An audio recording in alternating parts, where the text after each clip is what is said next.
పిత పుత్ర పవిత్రాత్మ నామమున ఆమేన్. క్రీస్తునాథుని యందు మిక్కిలి ప్రియమైన సహోదరి సహోదరులారా, 16వ సామాన్య కాలపు ఆదివారమునకు మీ అందరిని కూడా ప్రేమతో ఆహ్వానిస్తూ ఉన్నాను. గడిచిన వారం, గడిచిన కాలం అంతా కూడా మీరు శాంతి సమాధానాలతో, దేవుని యొక్క దీవెనలతో వర్ధిల్లి ఉన్నారని భావిస్తూ ఉన్నాను.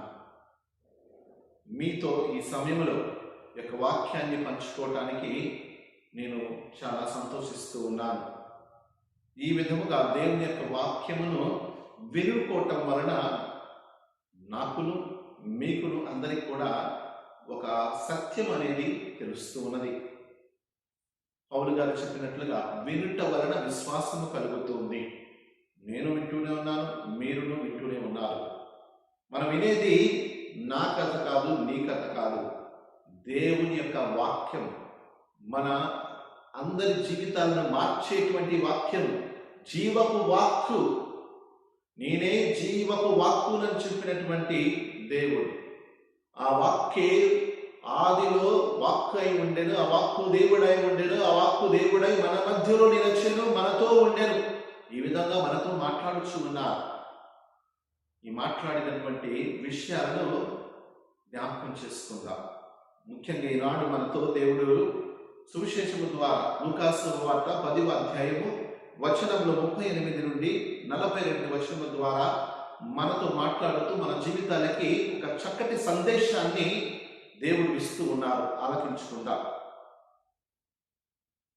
వారు ప్రయాణం చేయించుండగా యేసు ఒక గ్రామమునకు వచ్చెను. అచ్చట మార్తమ్మ అను ఒక స్త్రీ ఆయనకు తన ఇంటికి ఆహ్వానించెను. ఆమెకు మరియమ్మ అను ఒక సోదరి కలదు. ఆమె ప్రభు పాదముల చెంత కూర్చుండి ఆయన బోధనలు వినుచుండెను. మార్తమ్మ పెక్కు పనులతో సతమతమగుచు ఆయన వద్దకు వచ్చి, ప్రభు, నా సహోదరి పనులన్నీ నాపై వదిలి మీ చెంత కూర్చొని ఉండటం మీరు గమనించటలేదా? నాకు సహాయం చేయుటకు పంపుము అనేను. అందుకు యేసు, మార్తమ్మ, మార్తమ్మ, నీవు ఎన్నో పనులను గురించి విచారించు ఆతంకపడుచున్నావెందుకు? కానీ అవసరమైనది ఒక్కటే. మరియమ్మ చూడు, ఉత్తమమైన దాన్ని ఎన్నుకున్నది, అది ఆమె నుండి తీసివేయబడదు అని యేసు ప్రభు సమాధానం ఇచ్చాడు. క్రీస్తు ప్రభునందు మిక్కిలి ప్రియమైన సహోదరి సహోదరులారా, ఈ విన్నటువంటి కొన్ని మాటలను, సువిశేషపు వాక్యాలను కొద్దిసేపు ధ్యానం చేసుకుందాం.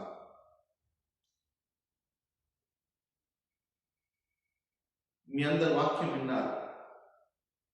మీ అందరికీ ఆశ్చర్యం కలగవచ్చు. ఎందుకు యేసు ప్రభు ఈ మార్తమ్మ మరియమ్మల వారి ఇంటికి తరచూ ఆ దారిలో వెళ్తున్నప్పుడు వారి ఇంటికి వెళ్ళి శ్రద్ధ తీర్చుకునేవాడు అని మీరు ఇక్కడ గమనించాలి. ఒక విషయం, యేసు ప్రభు యెరూషలేము వైపు వెళ్ళినప్పుడు, తిరిగి బెతానియా గ్రామం వైపు తిరిగి వస్తున్నప్పుడు, ఇతర గ్రామాలకు వెళ్ళినప్పుడు, తన పరిచర్యలో భాగంగా అటు ఇటు ప్రయాణాలు వెళ్తున్నప్పుడు దారిలో ఇక్కడ తన స్నేహితుడైనటువంటి లాజరు ఇంట్లోనికి వచ్చేవాడు. ఈ మార్తమ్మ మరియమ్మలు లాజరు యొక్క అక్కా చెల్లెలు కావచ్చు. అందుకే యేసు ప్రభు మార్గ మధ్యంలో వెళ్తున్నప్పుడు ఎప్పుడు కూడా అక్కడ కొద్దిసేపు స్వేద తీర్చుకొని, దారిలో కొద్దిసేపు స్వేద తీర్చుకొని నిద్రించి వారు ఇచ్చినటువంటి ఆతిథ్యాన్ని, అంటే అది భోజనం కావచ్చు, ఇంకా తినే పదార్థం ఏదైనా కావచ్చు, చల్లని పానీయం కావచ్చు, అన్నిటిని కూడా స్వీకరించి స్వేద తీర్చుకొని మరలా తన యొక్క సువార్త పనికి, దేవుని యొక్క పనిని బోధించడానికి వెళుతూ ఉండేవాడు. ఇది ఒక స్టాప్ అన్నమాట. అటు ఇటు వెళ్తున్నప్పుడు మధ్యలో ఒక స్టాప్ లాగా అక్కడ ఆపుకొని నిద్రిస్తూ లేకపోతే స్వేద తీర్చుకుంటూ ఆ తర్వాత మరలా తన పనిని కొనసాగించారు. అలా ఒకసారి చేస్తున్నప్పుడు ఈరోజు సంఘటన మనం విన్నాం కదా. మార్తమ్మ మరియమ్మలు ఇద్దరు కూడా పోటీలో పడి కూర్చొని, ఒక ఆమె కూర్చున్నది, ఒక ఆమె పనులు చేస్తుంది. ఇద్దరు చేసే పనులు మంచివే. ఎందుకంటే మన సాంప్రదాయాల్లో కూడా చెబుతూ ఉంటారు కదా, అతిథి దేవో భవ.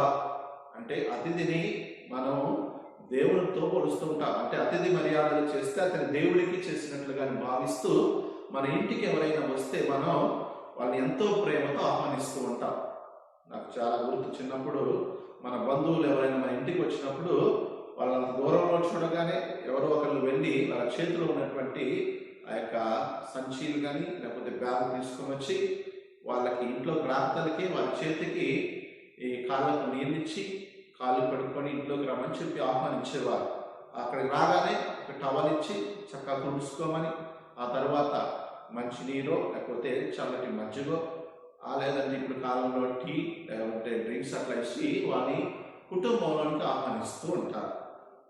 ఇలా ఆహ్వానించుకొని వాళ్ళు ఒక రోజు కావచ్చు, 10 రోజులు కావచ్చు, నెల కావచ్చు, మనతో ఉన్నంత కాలం కూడా వారితో పాటు మనం ఉంటూ వారిని గౌరవిస్తూ వారికి మర్యాదలు, అతిథి మర్యాదలు అందించేస్తూ వారిని సంతృప్తిపరిచి వారిని తిరిగి మళ్ళా వారి యొక్క గృహాలకి ఇంటికి పంపిస్తూ ఉంటాం. ఇక్కడ కూడా అదే చూడండి, మార్తమ్మ మరియమ్మలు ఇద్దరు కూడా ఇగో మంచి పనులే చేశారు. ఒకరు పని చేశారు, ఒకరు కూర్చొని దేవుని యొక్క వాక్యాన్ని విన్నారు. కానీ ఇక్కడ ముఖ్యమైనటువంటిది యేసు ప్రభు మనకి బోధిస్తున్నాయి. ఈ రెండు కూడా మన జీవితంలో చాలా ముఖ్యం. కానీ ఈ రెండిట్లో అతి ముఖ్యమైనది ఏది అంటే మరియమ్మ చేసినటువంటి పని ముఖ్యమైనదిగా మనకి ఈరోజు యేసు ప్రభు బోధిస్తూ ఉన్నారు. మన హైందవ సాంప్రదాయంలో వేదాంత కాలంలో చక్కటి విషయాలు నేర్చుకోవటానికి గురువు దగ్గరికి శిష్యులు వెళ్తూ ఉండేవారు.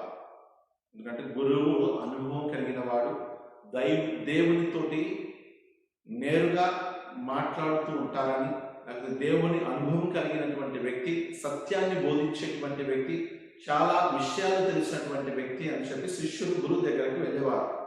అలా గురువు దగ్గరికి వెళ్ళినప్పుడు గురువు వారందరినీ కూడా కూర్చోబెట్టి ఈ విషయాన్ని బోధించేవారు. అందుకే దీన్ని ఏమంటారంటే గురువు శిష్యుల బంధంలో 3 ముఖ్యమైనటువంటి విషయాలు వారు నేర్చుకోవాలి.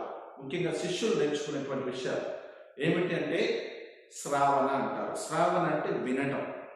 గురువు చెప్పేటువంటి అన్ని విషయాలను శ్రద్ధగా ఆలకిస్తాడు. వారిద్దరి మధ్య ఉన్నటువంటి బంధం కావచ్చు, గురు శిష్యుల మధ్య ఉన్నటువంటి ప్రేమ కావచ్చు, ఆ చక్కటి విషయాలను గురువు తన యొక్క శిష్యులకు బోధించేవాడు.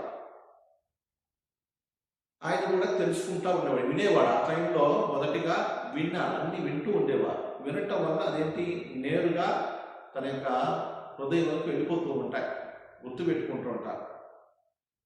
అలా కొన్ని విషయాలు విన్న తర్వాత ఆ వినిన దానిని తరువాత గురువు లేని సమయంలో లేకపోతే వారు ఆ శిక్షణలో భాగంగా ఏం చేసేవారంటే వెళ్ళి ఎక్కడన్నా ఏకాంతంగా విన్నటువంటి సత్యాలను, మంచి విషయాలను మననం చేసుకునేవారు. అంటే గుర్తు చేసుకొని వాటి గురించి ఎక్కువగా ఆలోచించేవారు. ఆ మననం చేసుకున్నటువంటి దాన్ని తర్వాత నిత్యాసనం అంటారు. వాటిని వారి యొక్క జీవితంలోనికి అన్వయించుకొని జీవించడానికి ప్రయత్నం చేసేవారు. ఆ విన్న సత్యాలను వాళ్ళ జీవితంలో అలా ఉండాలి. నేను కూడా నా గురువులాగా దేవునితో సత్సంబంధం కలిగి ఉండాలా, మంచి మాటలు నడుచుకోవాలా, చెడులకి దూరంగా ఉండాలా, సత్యములో జీవించాలా, సత్యపు బాటలు నడుచుకోవాలి. అటువంటి విషయాలను గురువు దగ్గర నుంచి నేర్చుకొని శిష్యుడు ఒక మంచి వ్యక్తిగా గురువులాగా మారటానికి ప్రయత్నం చేసేవాడు. ఇది ఒక ప్రాసెస్, అదొక విధానం. ఎందుకు ఇది తీసుకొస్తున్నానంటే మీ మధ్యలోనికి యేసు ప్రభు కూడా ఇదే చెప్తున్నారు. ముందు కూర్చొని దేవుని యొక్క వాక్యం వినాలి, వినిన తర్వాత మిగతాది నువ్వు చేయాలి. శిష్యరికపు లక్షణాలు కూడా అదే. యేసు ప్రభు తన శిష్యులను పిలిచినప్పుడు ఇదే చెప్పాడు. ముందుగా వచ్చి నా దగ్గర కూర్చొని ఇదిగో ఈ విషయాలు నేర్చుకోండి. నేర్చుకున్న తర్వాత యేసు ప్రభు ఏం చెప్పాడు? ఇదిగో ఇప్పుడు మిమ్మల్ని లోకంలోనికి పంపిస్తూ ఉన్నాను, మీరు నా పేరిట వెళ్ళి మీరు సువార్తను బోధించండి అని విన్నదాన్ని, శ్రవణం విన్నదాన్ని వాళ్ళు తెలుసుకొని మననం చేసుకొని ఆ తరువాత ధ్యానం చేసుకొని తిరిగి ప్రపంచంలోనికి, లోకంలోనికి వెళ్ళి యేసు ప్రభుని గురించి బోధించారు, సత్యాన్ని గురించి బోధించి దేవుని దగ్గరకు తీసుకురావటానికి ప్రయత్నం చేశారు. అదే భాగంలో ఇదొక విషయం. ప్రియ సహోదరి సహోదరులారా, ఇక్కడ మనం ముఖ్యమైన విషయాలు గమనిస్తూ ఉన్నాం. మనకి మత్తాయి సువార్త కూడా యేసు ప్రభు చెప్తున్నారు ఒక విషయం 6వ అధ్యాయం 33వ వచనంలో, మొదట దేవుని రాజ్యమును నీతిని వెతకము, అప్పుడు అన్నీ మీకు అనుగ్రహించబడదు. నిజమేనండి. మనం ముందుగా దేవుని గురించి వింటేనే తప్ప మనకి బోధనలు అనేవి మన జీవితానికి వంటపడతాయి. లేకపోతే ఏమీ వినకుండా పోయి మనకి ఏదైనా పొందాలంటే పొందలేం. అందుకే పౌలు గారు కూడా అంటూ ఉంటారు, వినుట వలన విశ్వాసము కలుగుతుంది, విశ్వాసం పెరుగుతుంది. వినకుండా లేకపోతే ఎవరు చెప్పకుండా మనకి ఎటువంటి అంశాలు తెలియదు. ఎవరో ఒకరు బోధించాలి. దేవుడు విషయాన్ని దేవుని బిడ్డలో ఉన్నటువంటి వారు బోధించాలి. చక్కగా వారు కూడా జీవించాలి. బోధించడం మాత్రం సరిపోదు. ఈనాటి గురువులు, ఈనాటి దైవ బోధకులు అనేటువంటి వారు కూడా ముందుగా వాక్యాన్ని వినుకొని, విన్నదాన్ని జ్ఞానం చేసుకొని, ధ్యానం చేసుకున్న వారిని జీవితంలో అన్వయించుకొని, నడుచుకొని, సత్యంలో జీవించి, ఆ సత్యాన్ని ప్రజలకు మీ అందరికీ బోధించినప్పుడు మీరు కూడా ఇదిగో దేవుని వాక్యం ఈ విధంగా ఉంది, నేను కూడా ఇటువంటి బాటలో నడుచుకోవాలనేటువంటి ఒక కోరిక, ఒక తృష్ణ అనేది మీ అందరిలో కలుగుతూ ఉంది. దాని ద్వారా మీలో కూడా ఆ ప్రార్థన అనేటువంటి అనుభూతి, దేవునితో మాట్లాడాలనేటువంటి కోరిక అవి మనలో ఇదిగో రగులుతూ ఉంటాయి. అటువంటి విషయాలు తెలుసుకోవటం వల్ల నీవు కూడా గొప్పవాడిగా తయారవుతావు. అదే ఇక్కడ మార్తమ్మ మరియమ్మ విషయంలో కూడా అదే మనకి బోధిస్తూ ఉన్నారు. ముందుగా మరియమ్మ విషయంలో ఇదిగో చెప్తున్నారు, ఆమె ఉత్తమమైన దాన్ని ఎన్నుకున్నది. ఆ ఉత్తమమైన ఎన్నుకున్నదని చెప్పి దేవుడు మనం చెప్తూ ఉన్నారు. ప్రియ సహోదరి సహోదరులారా, మనం కూడా అటువంటి ఉత్తమమైన దాన్ని ఎన్నుకోవాలి. నేడు మనం దేవుని స్వరం వినలేకపోతూ ఉన్నాం. ఎందుకంటే లోకంలో అవసరమైనటువంటి ఉన్నప్పటికీ అనవసరమైన వాటికి మనం ఎక్కువగా సమయాన్ని కేటాయిస్తూ వాటి కోసం మన సమయాన్ని, మన యొక్క అన్నిటినీ, శక్తులన్నింటినీ కూడా వేస్ట్ చేసుకుంటూ ఉన్నాం. నీవు ఎన్నో పనులతో సతమతం అవుతున్నారు. అందుకే మార్తమ్మతో అన్నాడు యేసు ప్రభు, నీవు ఎన్నో పనులతో సతమతం అవుతున్నావు అంటే ఈరోజు మనతో కూడా అదే మాట ఉన్నారు. మీరు కూడా ఎన్నో స్వరాలతో, ఎన్నో పనులతో, ఎన్నో అనవసరమైనటువంటి వాటితో మీరు కూడా సతమతం అవుతూ ఉన్నారు. సత్యాన్ని మీరు తెలుసుకోలేకపోతూ ఉన్నారు. కాబట్టి అటువంటి వాటిని పక్కన పెట్టేసి, మార్తమ్మ నువ్వు కూడా అవన్నీ పక్కన పెట్టేసి నువ్వు కూడా ముందు ఇదిగో నా ముందు కూర్చొని దేవుని యొక్క వాక్యాన్ని విను, ఆ తర్వాత పని చేసుకో అని ఆమె బోధించాడు. ఈరోజు వింటున్నటువంటి మనందరూ కూడా యేసు ప్రభు ఇదే మాటలు బోధిస్తూ ఉన్నారండి. ఈ లోకంలో అనేక స్వరాలు ఉన్నాయి. దేవుని స్వరాన్ని మాత్రం వినటానికి సమయం మనం కేటాయించము. వాళ్ళు చెప్పే చెడు మాటలు వింటాం, వీళ్ళు చెప్పే చెడు మాటలు వింటాం, ఎనగవాళ్ళు చెప్పే మాటలు వింటాం, వాళ్ళు చెప్పే మాటలు వింటాం. కానీ దేవుడు చెప్పే మాటలు మాత్రం గ్రహించాం. ఎంతో మంది మనం చూడండి, ప్రార్థన చేసుకోవడానికి సమయం లేదంట. ఇప్పుడు ఇక్కడ యూరోప్ దేశంలో నేను ఇక్కడ పనిచేస్తూ ఉన్నాను కాబట్టి చూస్తూ ఉన్నాను. సమయం లేదు, ఏది అడిగినా కూడా సమయం లేదు. ఎందుకు? అన్నిటికీ సమయం ఉంది. చూస్తూ ఉన్నాను నేను ఇక్కడ బయటకు తిరుగుతూ ఉంటారు సముద్రాల చుట్టూ. ఇప్పుడు ఎండాకాలం మీద ఇక్కడ మాకు ఇక్కడ చూస్తూ ఉన్న అందరూ కూడా సముద్రాల చుట్టూ, లేకపోతే వేరే చల్లగా ఉన్నటువంటి ప్రదేశాల దగ్గరికి, లేకపోతే కొండలు ఉన్నటువంటి ప్రదేశాలకి, ఇంకా అనేకమైనటువంటి ప్రదేశాలకు వెళుతూ ఉంటారు. గుడికి వచ్చేది మాత్రం చాలా కొద్ది మంది మాత్రమే. ఆ కొద్ది మంది వచ్చి చెప్తూ ఉంటారండి, మాకు గుడికి రావడానికి సమయం లేదు, దేవుని యొక్క వాక్యాన్ని వినడానికి సమయం లేదు అని చెబుతూ దీర్ఘిస్తూ ఉంటారండి.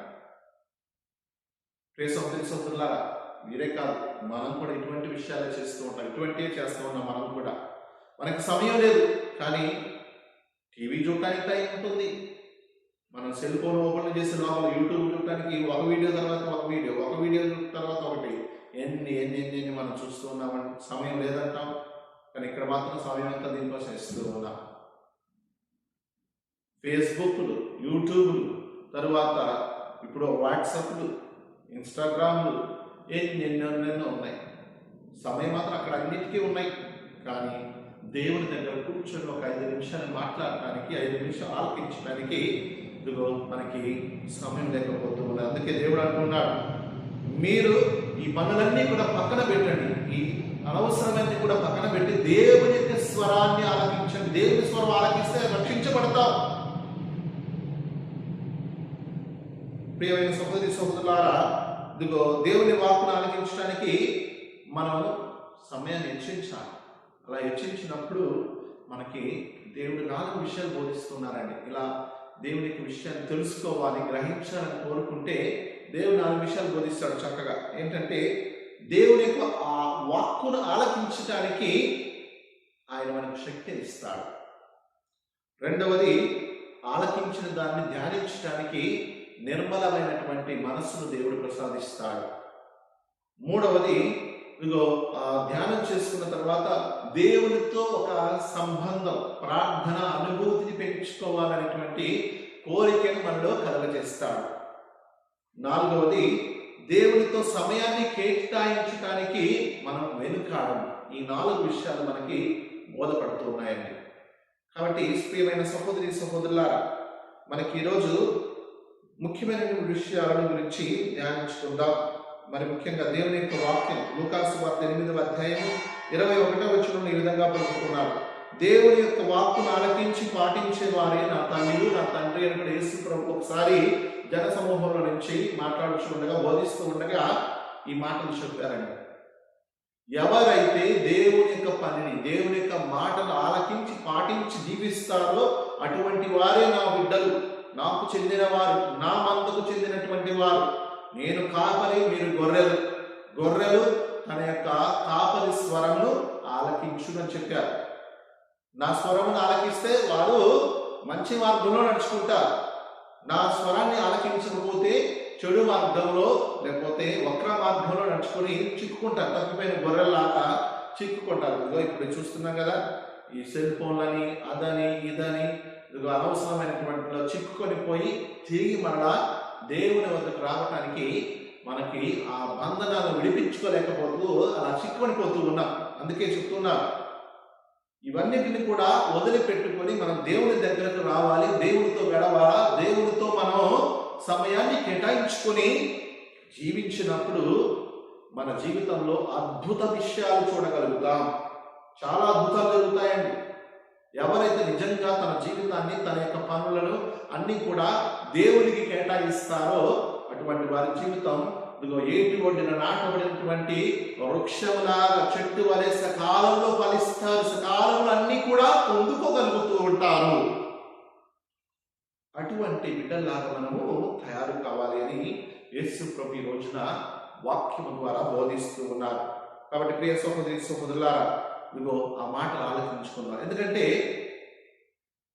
యోహాను సువార్తను బోధించినట్లుగా 15వ అధ్యాయము ఇదిగో 5వ వచనంలో ఈ విధంగా యేసు ప్రభు అంటున్నారు: నేను లేకుండా మీరు ఏమీ చేయజాలరు.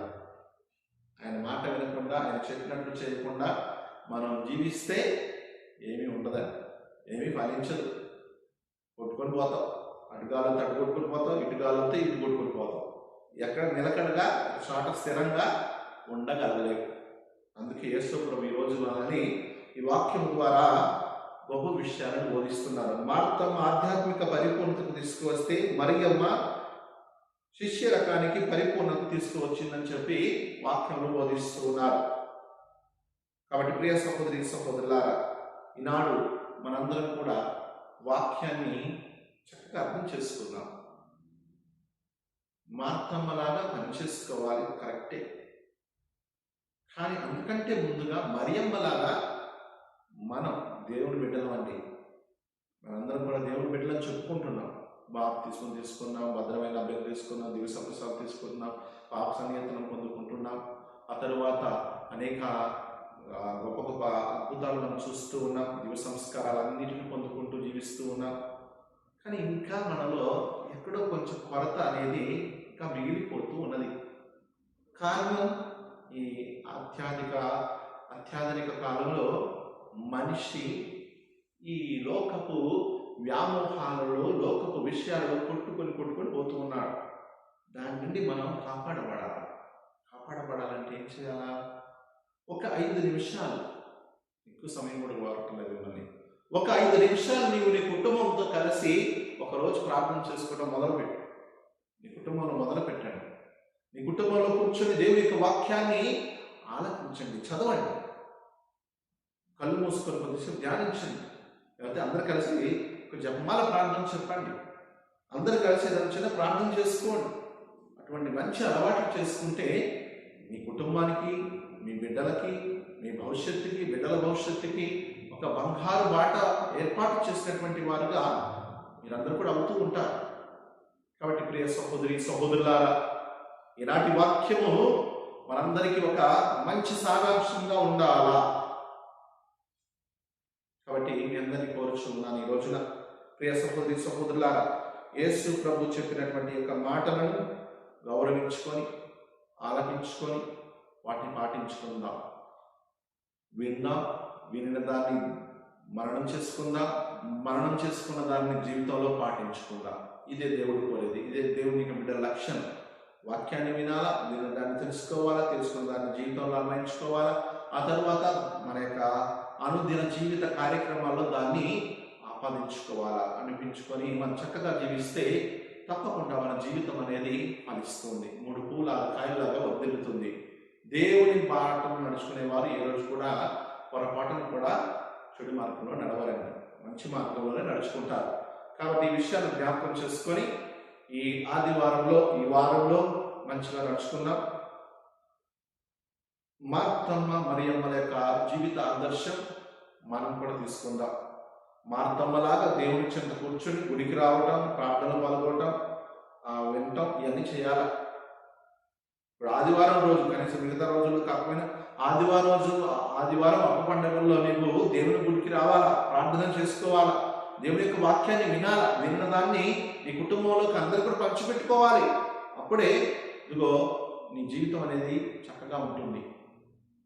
కాబట్టి సహోదరి సహోదరులారా, ఈ విషయాలను జ్ఞాపకపరుచుకొని మరి ఈ వారం, ఈ జీవితంలో మరి ముఖ్యంగా ఈ విన్న విషయాలను అర్థం చేసుకొని చక్కగా జీవించడానికి ప్రయత్నం చేసుకుందాం. దేవుడు మనల్ని ఎప్పుడు ఆశీర్వదిస్తాడు. మంచిని కోరుకునే వారిని ఎప్పుడు కూడా దేవుడు ఆశీర్వదిస్తారని మీరు ఆయన గురించి వినుకోవాలని చెప్పి తలంచండి, ఆయనే మీ దగ్గరకు వచ్చి అన్ని బోధిస్తాడు. ఒకసారి నువ్వు వింట మొదలు పెట్టామనుకోండి, గొప్ప గొప్ప విషయాలు నేను చవి చూస్తాను. నీ జీవితంలో కనరానిటువంటి ఇదిగో చూడగలుగుతూ ఉంటావు, చూడగలుగుతూ ఉంటావు. ఈ అద్భుతాలు, దేవుడు అద్భుత కార్యాలు నీ అంతా జరిపిస్తాడు. దానికోసం నువ్వు చేయవలసిందల్లా ఒకటే, నీ కుటుంబంతో నువ్వు గుడికి రా. మిగతా రోజులు పనుల్లో బిజీగా ఉంటావు, ప్రతిరోజు ఆ పని ఉందని, ఈ పని ఉందని చెప్పి ఎన్నో నీవు ఈ లోకపు పనుల్లో జీవిస్తావు. కరెక్టే, కావాలి. కానీ ఆదివారం రోజైనా, పండుగ రోజుల్లోనైనా దేవుని సన్నిధికి వచ్చి 1 గంట సేపు ఆదివారపు ఆరాధనలో పాల్గొనండి, పూజల్లో పాల్గొనండి, వాక్యాన్ని వినండి. లేదంటే ఇంట్లో ఉన్నప్పుడు కూర్చొని సాయంత్రకాల సమయంలో కొద్దిసేపు వాక్యాన్ని వినండి, ధ్యానం చేయండి, కలిసి జపాలు చెప్పుకోండి, కలిసి అందరూ కూడా మంచిగా ప్రార్థనలో గడపండి. మీ జీవితం సంతోషం, సుఖం, అనుగ్రహం అనేటువంటి దేవుని దీవెనతో నింపబడి చక్కగా నీవు దీవించబడతావు. కాబట్టి ప్రియ సహోదరి సహోదరులారా, ఈ యొక్క సందేశం మనం అందరం కూడా గ్రహించుకోవడానికి ప్రయత్నం చేద్దాం. ప్రతి ఆదివారం ఈ యొక్క వాక్యాల ద్వారా వినేటువంటి విషయాలను మన జీవితంలో పాటించుకుందాం. దేవుడు కోరేది నా బిడ్డలు నా స్వరమును ఆలకిస్తారని. అంటే మనం ఆయన బిడ్డలమైతే తప్పకుండా ఆయన మాట ఆలకిస్తాం. మనం అదే ఈ లోకపు సైతానికి సంబంధించిన వాళ్ళైతే ఇదిగో ఈ సెల్ ఫోన్లని, లేకపోతే యూట్యూబ్లని, ఫేస్బుక్లని, వాట్సాప్లని, మిగతా అనవసరమైనటువంటి తాగుతామని, లేకపోతే చెడు స్నేహం అని, ఇట్లా లోకంలో ఎక్కడ పడితే అక్కడికి వెళ్తాం. మన జీవితాన్ని మనమే ఆర్పేసుకుంటాం. ఈ ఎరుగుతున్నటువంటి దీపాన్ని మనం పెట్టి, మన చేతులు పెట్టి మనమే ఆర్పుకున్నటువంటి వాళ్ళంగా తయారవుతూ ఉంటాం. కాబట్టి అటువంటి పని మనం చేసుకోవాలి. ఎందుకంటే మనం దేవుని బిడ్డలం. పౌలు గారు అంటారు కదా, నీ హృదయము దేవుడు వసించేటువంటి దేవాలయం, పరిశుద్ధాత్మకు ఆలయం. దేన్ని నువ్వు ధ్వంసం చేస్తే, నాశనం చేస్తే దేవుడు అంటున్నాడు నేను ఊరుకోను. నువ్వు దాన్ని ధ్వంసం చేస్తే దేవుడు నిన్ను ధ్వంసం చేస్తాడు. కాబట్టి అటువంటి చెడు పనికి మనం పూనుకోవద్దు, మంచి పని చేద్దాం, దేవుని వాక్యాన్ని వినుకుందాం. ఈ దేహం అనేటువంటి దేవాలయాన్ని పరిశుద్ధంగా ఉంచుకుందాం. చీకటిని పారద్రోలుదాం, చెడుని పారద్రోలుదాం, మంచితో నింపుకుందాం, దైవ బోధనలతో నింపుకుందాం, దేవుని యొక్క వాక్యంతో వెలుగును పొందుకుందాం, మన మంచి బాటగా మార్చుకుందాం. అలా ఉన్నప్పుడే దేవుడి ఆశీర్వాదాలు 100% మన జీవితంలో 100% మన జీవితాల్లో ఫలిస్తాయి. దానికోసం మరి దేవుని ప్రార్థన చేసుకోండి, అడగండి. నేను కూడా మీ అందరి కోసం ప్రార్థన చేస్తాను.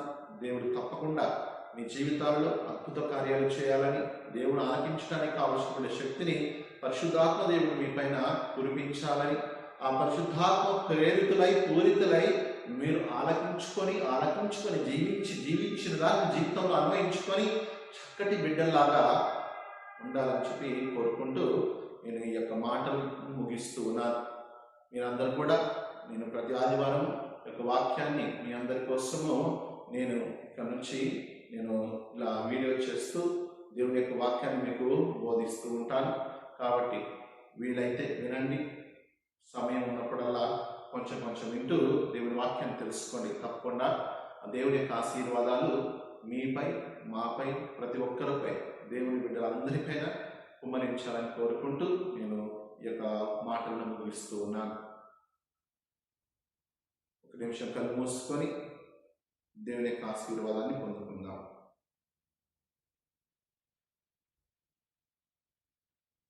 ప్రభు మీతో ఉండుగాక, మీ ఆత్మతో ఉండుగాక. సర్వశక్తి గల సర్వేశ్వరుడు, పిత, పుత్ర, పరిశుద్ధాత్మ దేవుడు మీ అందరినీ ఆశీర్వదించి కాచి కాపాడుదురుగాక. ఆమేన్.